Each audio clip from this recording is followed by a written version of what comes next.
Chef's Surprise by Sonia Orin Lyris, originally appearing in the Distant Plains anthology. Read by Chris Delano. The night sky was painted the sort of black that does not rest the eyes, but instead brings to mind small chitterings, wet sounds, and nightmare's unpleasant spawn. Cold it was, too, the wind having picked up, hissing like a cat through the trees and promising to freeze the world before dawn. Inside the tavern, though, a high, crackling fire burned at one end, filling the room with a warm, bright orange glow. Tables were scattered around the room, and in every chair was a human. Mugs of ale and wine cluttered the tabletops, surrounding the cards and stones that were the game of choice in this long winter night. Laughs and curses and songs drowned out the wind's incessant howls, making winter seem just a little farther away. The front door opened with a crash, pouring in stabs of icy cold air. "Hey there," called a man near the door. "Come in or go out, but shut the cursed door." His voice trailed off as he turned to see the newcomer. The figure became solid out of the night's shadow, cloak snapping against the winds. He ducked to pass through the tavern door and stood there, tall and wide, blocking the door and making no move to close it. At his side hung a sword nearly as tall as some of the villagers. His hands clenched and unclenched, fists as thick around as the mugs of beer popular at harvest. His face, twisted and lined as it was, with sharp fangs and pale red eyes, was unmistakably not human. Except for the crackling and hissing of the logs in the fire pit, the room was utterly silent. From somewhere, someone spoke aloud. Quietly, once, and with respect, the voice said what everyone was thinking. Ogre.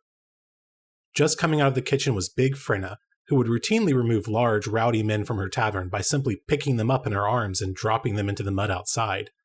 Now she paused at the door of the kitchen, took in the scene, and vanished back inside. The ogre did not look friendly, but who knew what a friendly ogre should look like? While the wind's icy fingers cooled the room, the ogre's gaze swept across the villagers' faces, his fists still clenching and unclenching. When he spoke, his voice came slow and deep, like a growl out of a large cave. "I'm looking for someone. The name is He exhaled frustration. Something. Into the long silence that followed, he repeated, "Asmor." A young boy made a small whimpering sound. His older sister touched him, warning him into silence. On the fire, a log shattered and fell in. The sound would never have been noticed in the usual din, with songs and yells and howls of outrage at particularly lurid jokes. But now when the log fell, villagers jumped. And then there followed a sound that froze the blood of many. Those old enough to be veterans of the wars groped reflexively for weapons long gone, sold off, or left at home to rust as relics in the small, peaceful village. It was the sound of metal being drawn, and taking a very long time to be done. The ogre's blade point seemed to float in the air. Every eye watched. Were those bloodstings along the edge? One sweep with the long blade and the ogre could take the 5 people nearest him. Another sweep and it would be 5 more. No one moved. Then, from the back of the room came the sound of chair legs scraping against wooden floor. A small, slender woman stood, head up, eyes challenging. Beside her, a brown and gray-haired man whispered fearfully at her, "Sit down, sit down." "You," the woman said to the ogre, "have found me." The ogre made a hiss, a sound of surprise. "You are Asmor?" "I am." He nodded slowly, returned his sword to its sheath. As the sword sighed into the scabbard, an echoing sigh came from all the villagers. "You," the ogre said to the woman, "are dead." He pulled a small loaded crossbow from under his cloak, held it up, aiming high. "Is that so?" she asked. "Very dead. But first I want to talk to you about one of your recipes." A humorless smile came to the woman's lips. "Oh, which one?" "Gray ogre toes and a sweet black sauce." The woman's smile widened. "No one uses enough clove. The meat can be so gamey. The sauce makes all the difference." The ogre howled his outrage and aimed the crossbow bolt at the slender woman. All those near her dropped to the floor, flattening themselves like rugs. The woman began to laugh. That summer's day, so many seasons ago, had been as warm and sweet as it could be, with soft breezes and deep scents of things quietly growing under a blazing sun. With meadow grasses and yellow and blue flowers up to her knees, Asmor cut the air with loud curses. Then, hand to her temple, she mumbled, By the thousand hells, my head! Too much for you? Chided a disembodied whisper in her ear. She ignored the voice, shielding her eyes from the sun as she searched the sky in vain. She cursed the wind now for having picked up at just the wrong moment, whisking away all her wasps. Their buzzing was audible but fading. Each of them was as big around as a man's skull, yet still they fled eagerly with the breeze. She had not thought them quite so bright. Light, mocking laughter floated by her ear on the warm summer breeze. She felt a sick chill at the sight of the shattered remains of the wasp's hive, now a flat, crumpled mess on the green grass. "Got ya," came the whisper. "You're going down, Asmore." She forced herself to snort, to sound amused. "Not yet." "I shall invite you to respond then," came the whisper. Behind her was a large rustling, another problem. This time her curses were entirely silent. "You called me forth," came a voice so deep she could feel it in her bones, "with a promise to feed me." Slowly she exhaled and turned. He stood far above her, muscle and sinew exposed, all twitching, pulsing, filled with some dark liquid. He was the sort of creature that didn't believe in skin, or didn't need it. Damn the sunlight and the breeze, and damn the whispering voice who had forced her to this moment. "Greetings, Dark One. I am honored to be able to welcome you to my world. You're not the first, little wizard. Don't bother with so many words. Where's my food?" "It got away, Lord." She was breathing hard. So was he. She from fear and he from anticipation, perhaps? Asmore tried not to notice how bad he smelled. "You are in some trouble, little wizard." "I know," she said quietly. "Stupid little human. You should stay in your cities and play your stupid little games there. You shouldn't tangle with the underworld, human." Asmore swallowed. "Yes, Dark One, you are right." "Too late now. I ask you one more time. Where is my food?" She glanced around, desperately seeking something live that she could catch with what energy she had left. The wind tickled the meadow grasses and flowers, but nothing else moved. The wasps were gone, seeking out a new home somewhere else. "Give me some time, Lord. I'm hungry now. There is no time." "Surely there is something I can offer you, besides myself." She licked her lips. "You must be so bored with the same suffering, day after day. I can tell stories. Ah, the places I have seen. I can tell you—" "I have all the stories I need. I like to watch small things suffer, like you. Why else do you think I would allow myself to be summoned thus?" "Ah, you are clever, great lord." "And you are weak, little wizard," he chuckled, like the sound of rocks being ground together. "If I take what is rightfully mine, you will die. Am I right?" "Please." "Yes, beg. You will beg and then you will die. Am I right?" Her lips thinned. "Yes." He smiled, revealing long teeth that dripped something sticky and brown. Asmore brushed back sweat-dampened hair. "All right, no stories, great lord. But listen, I can turn spells. I can sing. I can weave 5 different kinds of rope braid. I'm hungry." "I can cook." "You can cook what?" "Anything." "Ah," he said slowly. "Anything." "Indeed." "Certainly." "I eat a great deal, and truly I grow bored, age after age, of the same food. Grub and potato stew, pressed kittens. If you can do better than that—" "I can. I'm an amazing cook." His eyes seemed full of white flame as he stared at her for long moments. "You may have won yourself a second chance at life, little wizard." Asmore swallowed hard, forced herself to keep meeting his gaze. "What are you offering?"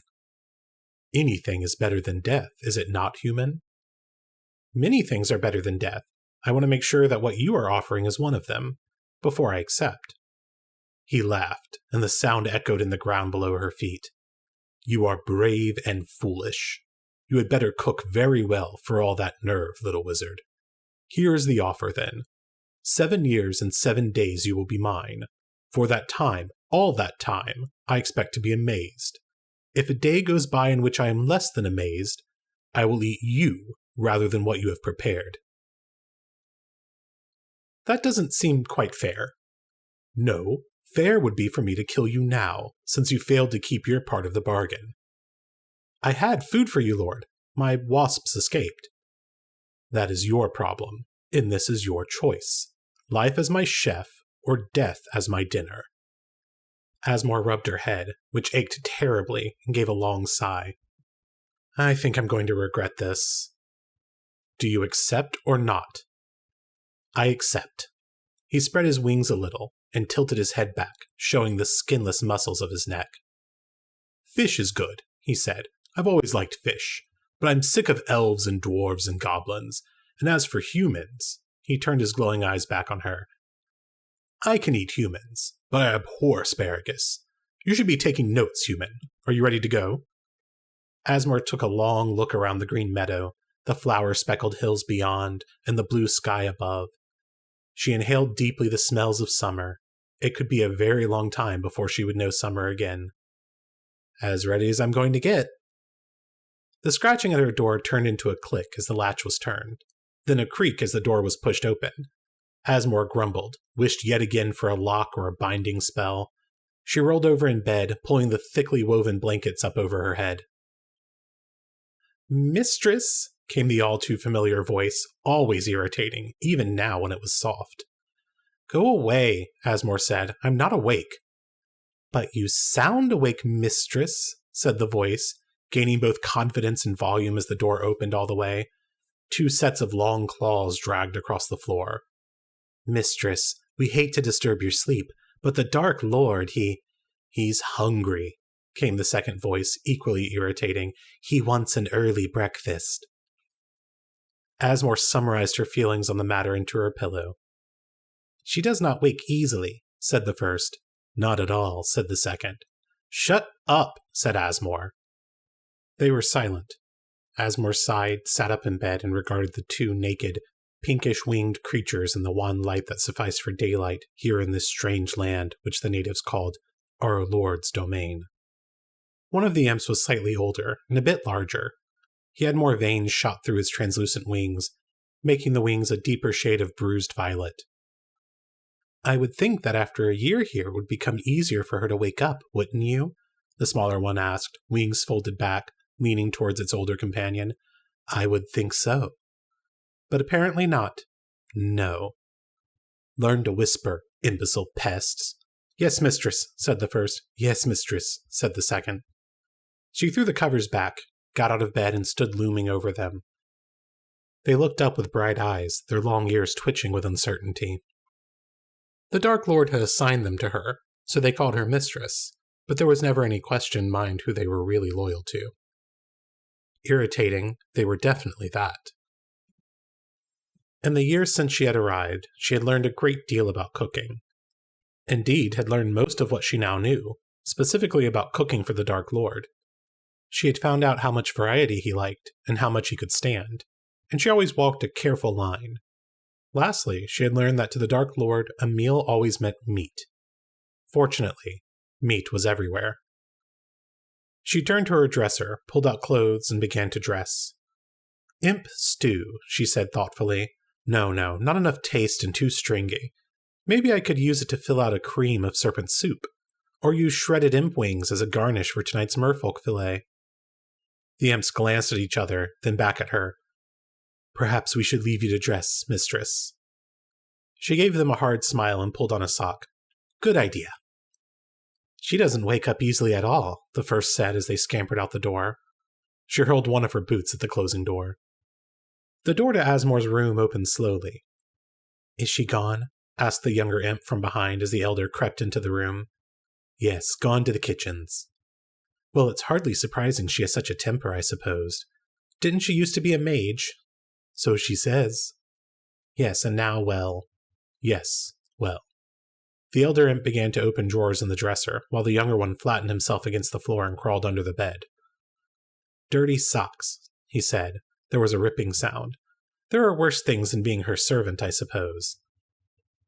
Much worse. The elder imp scooped out a glittering rock from a drawer, held it up to his eye, then put it in his mouth, crunching loudly. Not, said the imp, voice muffled from under the bed, that our Dark Lord is anything but the finest lord. Indeed, the finest lord any creature could hope for. I would sing his praises every moment of my life if I were only free to do so. If we had not been assigned to serve her. Our Lord is great, is he not? Yes, and very powerful. More powerful than Asmore, certainly. Certainly. The younger imp pulled himself out from under the bed, unfolding his wings and shrugging his shoulders. A strand of soot-colored twine hung from his mouth. Have you heard her talk about how the wind shifted that day? I have. Do you think that the wind could really have prevented our great lord from overcoming her? Of course not. She says she had the sun in her eyes when she was battling against our great lord. Sun, can you imagine having it in your eyes? I would never battle our lord. Nor would I. I would sing his praises every moment of every day if I could. I would not even sleep so that I could sing more, said the elder, if I was only free to do so. The younger imp pulled out a pair of underwear from another drawer. The elder pulled it away from him, ripping bits loose with his teeth. The younger one pulled out another pair. It's hardly surprising she has a temper, I suppose, he said as they both chewed. If she used to be a mage. So she says. But our lord is much stronger, or he would not have been able to enslave her. Isn't that right? Yes, I'm glad that our lord is much stronger. For a moment they both paused, looking at the shreds they held in their hands. But she does have a temper. Yes. We'd better not eat them all. No, we better not. Cubed Pegasus, Asmore said, announcing the dish, in red sauce, with a dragonfly garnish. Behind her, 2 serving ghouls carried steaming dishes into the great dining hall. She stood to one side of the door as the ghouls stepped into the room and set the dishes down on the long table. At one end sat the Dark Lord. All along the sides sat his guests. A more disgusting, slimy, and rancid mix of beings she could not imagine. She used to summon creatures like this. It was a bitter thought. Basilisk eyes in Jasconius paste, she added. The ghouls removed the covering platters on each of the dishes. One of the guests, horned, fanged, and blinking an extra set of eyes, was drooling onto the table in long, thick strands. And great worm soup, with basil. The shadowy shape at the end of the table turned to the bald man next to him and said, I hate that fishy taste. Can you eat this stuff? I can't. Worms just taste like fish to me. I hate fish. Asmore pretended not to have heard. And for dessert, she said as more dishes were squeezed onto the table, frozen Sprite Delight with chocolate sauce. There were exclamations of happy anticipation as everyone reached for their dessert. Asmore struggled to keep her expression neutral. The Dark Lord gave her a warning glare. She was sure that she had not even cracked a grin, but sometimes he could tell. She nodded at his unspoken command, though she was unconvinced his guests would notice even if she laughed outright at them. Asmore retreated to the kitchens, put her hands over her mouth, and allowed herself the laughter she had been denied. Underworld creatures took themselves so seriously, but after seeing them eat, she found it almost impossible. The skeletons who served as her staff were moving around the room, casting flickering lines of shadow against the grimy walls. When she had first arrived, Asmore had directed them to scrub the walls for hours until she was finally convinced that the stone itself was made of mold and dirt and gave up. Now one of them was wiping up a spill on the floor while another pulled a large pot from the stove and put it in the sink. At least the place had running water. Hey, what are you doing? She yelled at the drudge, backhanding it away from the pot. Their expressions never changed. Cleaning, mistress, it hissed, wind through bones. Well, stop it. That's dragonfoot marinating for tomorrow night's feast. You know how expensive that stuff is, idiot. Yes, mistress, the drudge wheezed, turning away from the pot. She grumbled, heaved up the big pot, and put it back on the stove. Even so, aside from having kitchen help with the intelligence of skeletons, having to live in this particular one of the 1,000 hells wasn't so bad. Indeed, over the 3 years she had been here, the worst of it had been the boredom. Planning meals simply didn't take that long. She ended up with hours each day to do nothing. She would never admit it to him, but she found herself looking forward to the Dark Lord's visits to her kitchen after feasts like this. After a while, the Lord's guests were invited into another room for a show. Tonight's entertainment consisted of a double cage, one side of which held starved sprites, the other side bits of flowers and aromatic herbs. Just the sort of stuff that the little creatures craved. Separating the cages was a dryad with a small hole drilled through her navel. The hole was big enough for the sprites to see their goal, but not big enough to get through. Yet. Asmore sighed and mentally began planning for tomorrow morning's deep-fried dryad bark, which would be pounded into pancakes, then doused in thick maple syrup. And if the sprites left any leaves, she could add stuffed dryad leaves to tomorrow night's dinner. But not as a main course. The key was variety. The Dark Lord got testy if he ate too much, too often of any one kind of critter. Now her drudges were standing around motionless. "Get out there and clear the dishes! And I don't mean onto the floor this time. Bring them back in here." They moved, sluggishly at first, then faster as she growled at them. Two bounced into each other, clattering against the walls as they tried to get out of the kitchen. There were just no two ways about it. You couldn't get good help in hell. When the Dark Lord at last strode in from the other kitchen's entrance, Asmore was struggling to teach the drudges, yet again, they were constantly forgetting, how to wash dishes. His wings brushed the kitchen's high ceilings and swept the floor, his bulk nearly filling the room. The drudges folded themselves into corners, confident that Asmore would not object to their idleness while she was engaged with the Dark Lord. He looked around, his eyes glowing in the flickering light. "Another fine meal, Asmore," he said, his voice like the sound of small rocks being pressed for strange wine. The howl of a banshee echoed distantly off the edges of the room, like the sound of a knife being sharpened on stone, only much louder and an octave higher. "Can't you control your creatures?" He gave her a strange look, but then all his looks were strange. "I like the sound. I find it relaxing after a fine meal." She glanced at the dishes in the sink, all of them picked clean. "No leftovers again.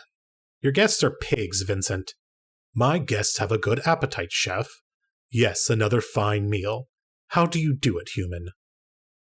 "Desperate fear," she drawled, stifling a carefully placed yawn. He grinned, or at least that's what she thought it was when he showed so many of his teeth all at once. Or perhaps that was the expression he used to frighten his prey into submission. "Come now, little chef. You have a special way with food. When I first brought you down here, I had no idea what you were capable of. I admit that I thought you were lying about being able to prepare edibles. I assumed then that you would say anything to save your little life." "I would have, in fact. I did." He brushed away her words with a gesture, long claws leaving traces in the air. "You made good on your word. I am pleased with your efforts." She shrugged. "Come now, chef. Can you not find it within yourself to even say, 'Thank you, Lord'?" Asmore made a thoughtful sound as she picked a bit of horse meat from between her teeth with her nails. She was considering becoming a vegetarian. "I don't remember making a deal that included my groveling to you, Vincent." "And a good thing, too. You're lucky you're so good with food." "Of course I'm good. I'm still alive." "And will be as long as you keep doing such splendid work." "I live in fear," she said dryly. "It's a shame I can't eat you for lack of respect." "How you must suffer. And besides, who would prepare me? I'd be stringy, tough, and quite bitter, I assure you." "I believe you, and it would be a shame to lose your fine cooking. Not quite worth the satisfaction. But I must tell you, Asmore, I do worry." She snorted, took the bait. "About what?" "About what I will eat when you are gone. In some 4 years, I'll have to find myself another chef. Clearly, I cannot go back to the tripe to which I have, by your hand, become unaccustomed. Perhaps if you were to somehow record how you make these dishes of yours, it might save me effort when I begin to train my next chef."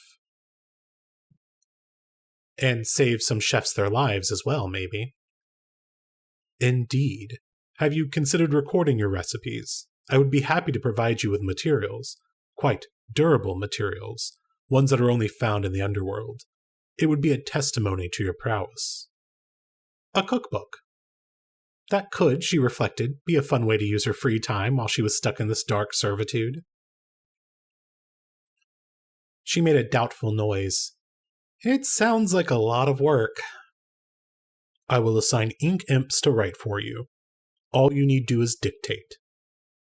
Ink imps. She had seen the strange creatures, regurgitating black goopy stuff onto their flabby bellies and then dipping pointy nails in the foul stuff to scratch words on vellum. or whatever. Idiots they were, good only for translating speech into little scratching sounds. I will need 20. 20 imps, what for? I'll write your cookbook, Lord, she said, pointedly using his title, but only if I can have 20 copies made. Then I'll sell the extras and keep the profit for when I get out of this hellhole. He considered, then nodded. I accept. I'll start on it when I feel like it. Some might say, thank you for your generosity, my lord. Doubtless. His lips pulled back again, revealing long, sharp teeth. Another fine meal, Asmore. I look forward to a breakfast to rival even this feast. She met his glowing eyes. You'll have it. I am sure. And tomorrow night I'll have a handful of demons as guests. Something tasty, chef. Barbecued throat wolf ribs, with cornbread and baked beans. His eyebrows raised. Throat wolf? How did you manage that?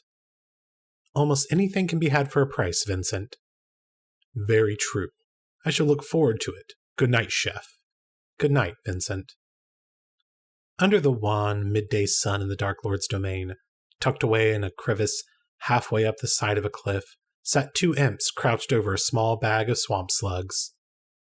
The elder imp picked up a slug, pressed it tight between sharp, long nails. The slug contracted, trying to fold itself. The imp put it in his mouth, teeth squeaking as he chewed. Do you remember, the young one asked as it fingered his slug idly, when she was working on a sesame hydra salad, chopping up the mushrooms and pecans, and the baby hydra slipped out of the cage and tried to make a run for it? I remember, said the other, mouth full of white slug meat. The thing never even went into the pot. There wasn't enough of it left when she was done with it. I remember. Asmore certainly knows how to use sharp knives, doesn't she? Yes, the elder said crossly. I said that I remembered, didn't I? Sorry. The younger picked out a slug, held it up to his eye, sniffed it once, and put it back. Do you think Asmore will be very upset? The elder took another slug, grunted, tossed it down his throat, swallowed. About the books not selling, you mean? 2 of them sold, in 5 months. That's not good, is it? No. Then Asmore will not be pleased? I doubt it. Will she be quite upset, do you think? I fear so. Who will tell her, do you think? Not I. Well, not I.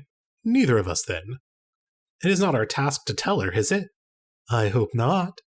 Someone will tell her, though. Someone will have to. But not us. I hope not. If Asmore finds out, she will be furious, won't she? I think so. The younger imp let go of a sigh. I'm tired of swamp slugs. I am too. Asmore will be expecting us soon, to wash her clothes and polish her boots. Should we be getting back? Yes. The elder imp reached for another slug, wrinkled his nose, shut his eyes, and put it in his mouth. Perhaps, said the younger. Just a little while longer? Yes, said the elder, swallowing with distaste and reaching for another. A little while longer. There was a bad moon out tonight, so the Dark Lord was in a fine mood. Which was fortunate, because Asmore was not. She stood at the kitchen counter, punctuating every word with a squeezed lemon as she lectured 2 ghouls and a drudge. You are idiots. Half the babies are sick, the other are dead and rotting. There are two carcasses that I can use. You know how many of your Dark Lord's ravening, disgusting guests that will feed? I should use you instead. They watched her attentively, fearlessly. She wouldn't use them, of course. They had no meat. Sometimes she suspected that the Dark Lord had arranged for just such help, so that she would not be tempted. She hurled the lemon across the room, where it bounced off one of her imps, who had just scraped into the kitchen. Its wings folded tightly into a shield. These, she said through clenched teeth, are lemons. She took a deep breath, forced herself to calm. You squeeze them into this bowl here, not onto the floor like last time, understand? No seeds, no pieces of lemon rind, and no mud. Wash your hands first. They all stared at her blankly. Now! They moved sluggishly toward the pile of lemons. Asmore turned back to the counter and started mincing sprigs of mint furiously. Maybe if she used enough mint in the sauce, the Dark Lord would not remember that he had had Gosbin ogre tenderloin just last night. Mistress, came a small voice from behind her. small and insistently irritating, and deferring, too deferring. And that meant that something was wrong, and she didn't need it, not tonight. What? Perhaps we should come back later, the first imp said. Yes, agreed the second. We will come back later. She rounded on them, knife in hand, fury threatening to boil over inside her. A spell almost came to her lips, but she swallowed it. The Dark Lord would not forgive her if she used her mage's abilities in his domain. He could afford to be quite vindictive in his own realm, with his power greater than she could hope to match. I do not have time for your little impish games. Tell me fast, or I'll make you the main dish tonight. The imp's paled, eyes on her knife. Your mother bought one, the younger imp blurted out, taking a step back right into the elder imp, who put his hands firmly on the younger imp's shoulders, holding it between him and Asmore. Her mind was still half on the meal. Would the lemon sauce clash with the stronger taste of the ogre and mint? Would the Dark Lord's guests notice? He would, and that was what mattered. Maybe more marjoram on the Benelish babies? What? She asked the imps, trying to understand. The other was bought by our gracious lord, said the elder imp from behind the younger. That's all. In 6 months, mistress, no other cookbooks were sold. You, she called to a drudge, check to see if we have any Vodalian caviar left. That would hold them for a little while. And just look, don't touch anything. She looked back to the imps. My cookbooks haven't sold? No, mistress. But why not? We don't know, mistress. Perhaps because most cannot read, mistress? Imbeciles, half-wits, I don't believe it. All that work, all that effort for nothing?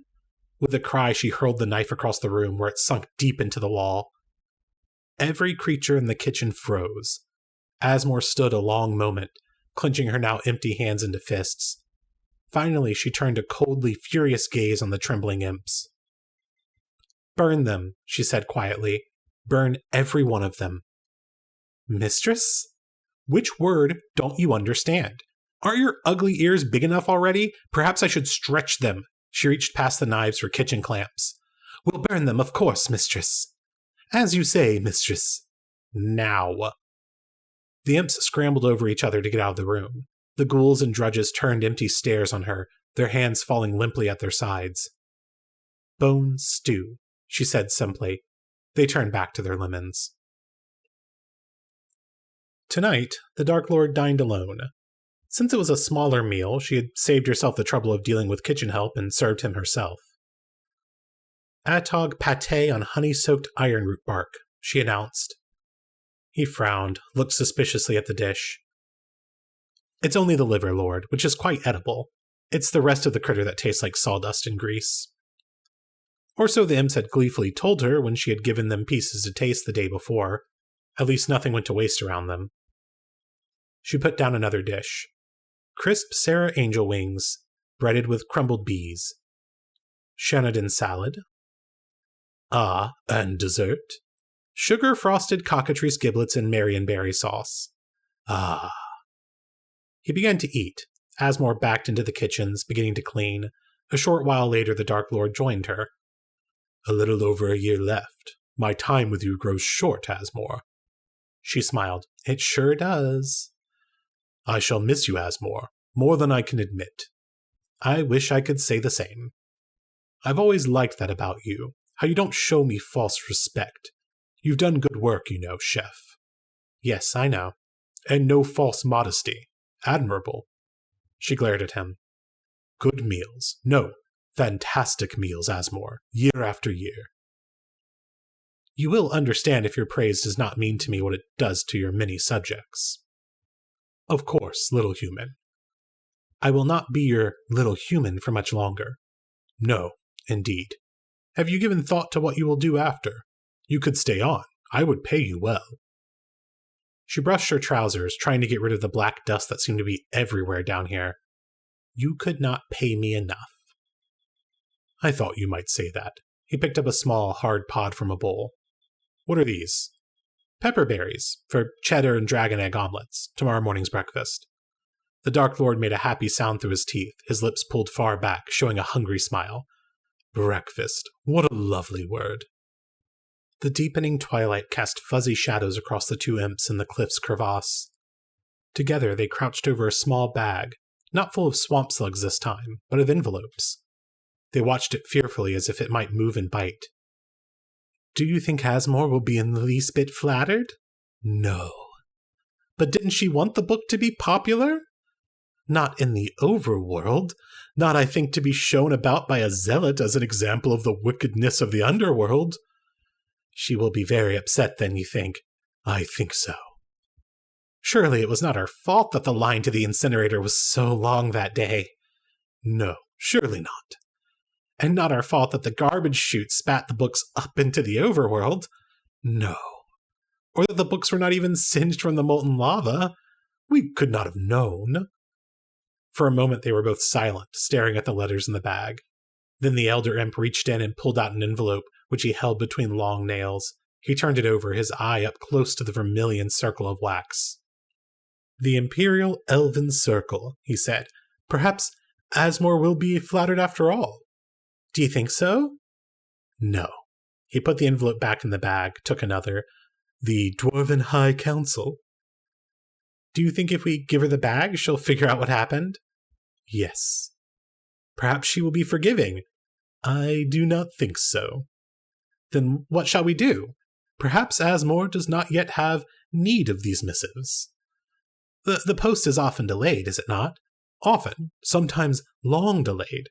When her time here is over, she may be in a better mood. Perhaps then she will find the attention of the overworld lords flattering. Perhaps under the sunlight of her own world, she is a sweet and forgiving woman. Perhaps we should bury the mail for now, for safekeeping. Here? Unless you feel that we should give it to her. I do not wish to. Nor do I. Then you think that Asmore can wait for these letters? Yes, said the elder imp, beginning to scratch a hole in the back of the cave. I think Asmore can wait. Asmore surveyed the room where she had slept, woken, and dressed every night for 7 years and 6 days. Was there something here worth taking? A knock at the door. For the first time, the Dark Lord entered her room, his wings brushing the high ceilings. There was a good reason all the ceilings in the palace were so high. Tomorrow's dawn comes quickly, he said. Are you ready to end your stay in my domain? More than ready. He looked around the room. All packed? What is there to pack? I came with the clothes on my back. I have had clothes fashioned for you during your stay. Don't you want to take any of them with you? They all stink of hell and are full of dirt that never comes out. He nodded. Yet you went through them quickly. I never knew humans used up clothes so fast. They kept disappearing. Maybe my imps were stealing them. He made a thoughtful sound. Asmore, I want to say about the cookbook. I am grateful. Your book will save me from eating slime muck when you're gone. She snorted. If your underlings had your taste, I might have sold the rest of them. You were just aiming at the wrong market, little human. What? He laughed for a moment, then sobered, staring down at her. You would honor me to stay. I could make it worth your while. She snorted, shook her head. I doubt it. And why should I want to stay here in this disgusting little hell, which is just one of many, many disgusting little hells? Do you think to soften my heart with flattery, woman? He chuckled. But consider, even my disgusting little hell could provide a great deal of power, both in underworld and overworld, to my reigning queen. Queen? She looked up at him, let her gaze fall all the way down to his feet, each longer than her forearm. She looked up again. What are you saying? The offer will not stay open long. She exhaled. Vincent, Really, that's very... He smiled wide, showing many sharp teeth. Am I about to hear appreciation? Asmore scowled. Very stupid of you. An overworlder ruling an underworld? Of course I refuse. Of course. For a moment I feared that you might show me some tenderness. I am reassured. You could let me go tonight. And miss my last meal? My last chance to find you wanting? I think not. Of course not. And what will you be serving for my last meal, little human? Tonight, heirloom tartare with horseradish. You remembered how much I liked that, he said softly. I am touched. Don't be, she said more harshly than she intended. And I've prepared a few jars of tackle maggot jam for you to have on your toast in the mornings after I'm gone. They were both silent for a long moment. Will you join me for dinner tonight, Asmore? As a guest or main course, Lord? He chuckled. Depends on how tender the Minotaur is. Then I'd better make the horseradish extra strong. To cover the bitter taste of human? So you won't forget me, one way or another. Not much danger of that. And now I will leave you to your preparations. He strode to the door. Oh, I have something for you. My demons came across it last month. He held out a small dirt-covered bag. What is it? A bag full of letters. Addressed to you. A little delayed, I'm afraid, but I think you'll find them interesting. The road was a dusty, lazy companion, leading her past long stretches of golden fields and lush orchards. Asmore inhaled the smells of summer, of fruit and vegetables, of farms and dust. She had taken off her shoes and tied them over her shoulders, along with the bag of letters that she had yet to open. These things could wait for the bright day to wash away her memories of the dark world and the sentence that she had just finished serving. In time, she reflected wryly, she might even come to view that service with fond nostalgia, remembering the great dark lord and his appetites. The irritating little imps who had at the very least seen her off with a shy wave and wishes of good luck in her next job. Whatever that meant. She rubbed her sunburned nose, adjusted her new hat. She had traded a magic flea ward for new clothes a few villages back, exercising her mage's energy again after so long. But for now, it was enough to simply drink in the sense of the overworld, to taste the sun's hot touch, to feel the ground beneath her feet. She could not imagine anything, not even the occasional stone that bit into her tender feet, or the pain of her red nose, disturbing these sweet moments. A shadow passed over her, then passed again, larger. She looked up. The creature was slate black. It drifted down as if it were a feather finding the ground and not a winged animal made of stone. She had never actually seen one fly before, had never imagined that they could land as gracefully as birds. Once landed, the creature stood before her, tall enough that she had to look up. When it spoke, it was with a deep, whispery voice. Are you the one known as Asmoranomardicadaistinaculdacar? It was rare to find one who knew her full name, let alone who could pronounce it correctly. Yes. I have a bone to pick with you, chef. Oh? Your cookbook has made me a hunted delicacy. I have had to destroy whole parties of orcs who had been erroneously informed that my flesh was worth more on the plates of the high courts than on my own bones. This is not good. I have other things to do with my time. Listen, my brothers and sisters and I are not happy with you or your book, chef. I am going to kill you. What? But that doesn't make any sense. All the extra copies of my cookbook were destroyed years ago by my... She trailed off, then swore. There was a sudden sound like stone cracking. Shadows danced across her face. Asmore ducked down hard and fast, where her head had been past a gargoyle's paw, not once or twice, but 3 times, each successively lower and much too fast. She rolled away on the ground and snapped up to her feet. She dove her senses deep, seeking her magic, but the spells wouldn't come. It was the wrong place, the wrong time, or she was just plain rusty. She might be able to call up a wind, but not much more. Wait, she cried out, let me explain. No explanation is necessary. We want you dead. She desperately tried to recall what she had written about gargoyles in her cookbook. This isn't what you think. Let me explain. Breathing hard, she jumped back as the gargoyle's paw cut air again, missing her by finger width. Have any of your kin actually been caught? That is not relevant. We do not appreciate being advertised as food. By the moons and the thousands hells. Wait, that recipe wasn't meant to be taken seriously. At least, not by overworlders. It had never been meant for overworlders to see at all. Explain. It was a joke, damn it. Not serious. Do you really think that there is a carving implement in the world that can cut through your flank? She had had one in the underworld. They were quite rare. The gargoyle paused. It was. Asmore went on, pursuing what she hoped was an opening, intended to put other chefs to shame, because they could not hope to make the described dish. You see, to put the high houses to shame. I never thought that they would actually try to prepare honey-baked breast of granite gargoyle. That much was true. She herself had only done it once, and it hadn't been any fun. The creature cocked his head at her, stone eyes blinking slowly. It was a joke, she repeated. What high house has eaten gargoyle? None. But they will keep trying. She forced herself to laugh. You see, it's hilarious. What fools. They disturb our matings and frighten our young. By now, they are surely convinced that preparing the dish is impossible. They are probably so embarrassed that they will never set foot in your mountains again.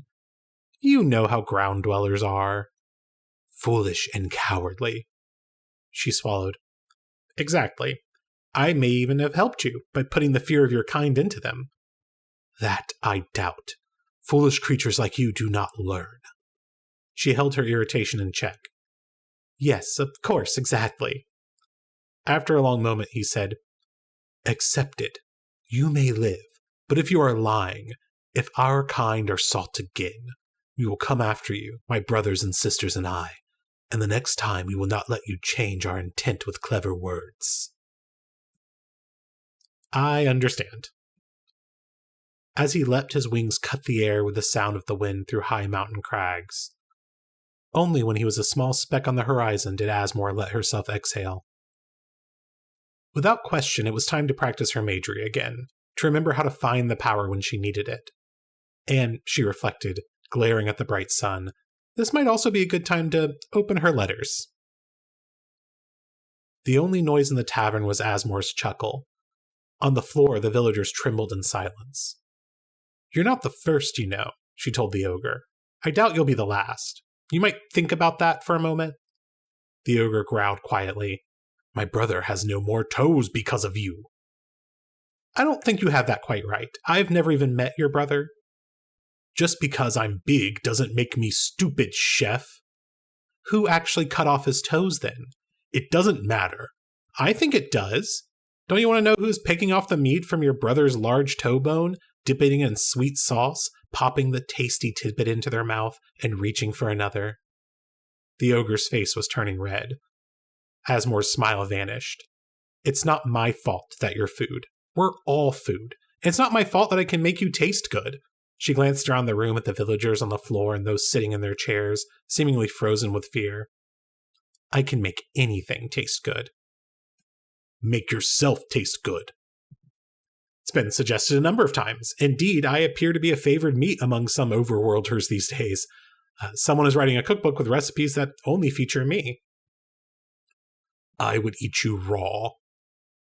You would have to catch me first. And frankly, despite your size and obvious intelligence, I doubt you could.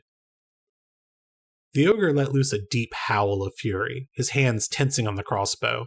Suddenly, the air around the bow shimmered. He yelped in pain, dropping the bow to the ground where it smoked, charred black.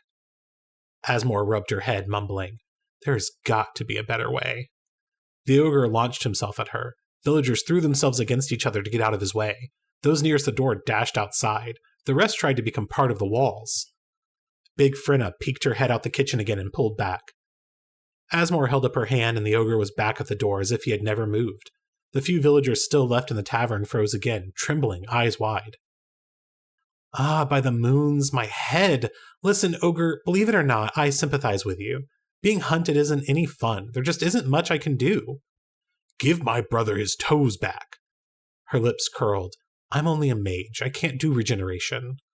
Then I want your toes. She gestured with a hand, and the ogre tensed for a moment.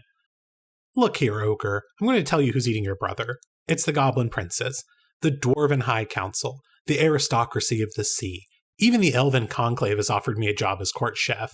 Don't you understand? The world has gotten fat and bored. My cookbook is the latest entertainment. You want vengeance, ogre? She shook her head.